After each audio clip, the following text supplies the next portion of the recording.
Mag-hi ka, love. Love, mag-hi ka.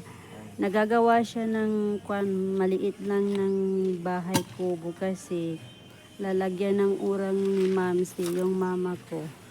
Kasi ginigiba na to siya, guys. Oh, tingnan nyo. Nagiba na yung bahay dito. Wala na, para maliwanag na dito. Oh, giniba na siya, guys. Wala na.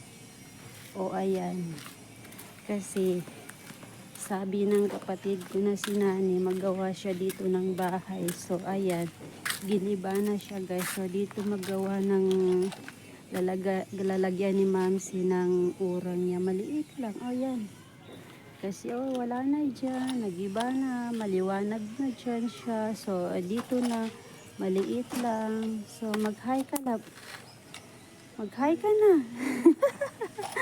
Mainit masyado. Oh, ayan. Katabi na yung mga tanim. Oh, ayan ang tanim na yan. Ayan. Magandang tanim yan. Bye, guys.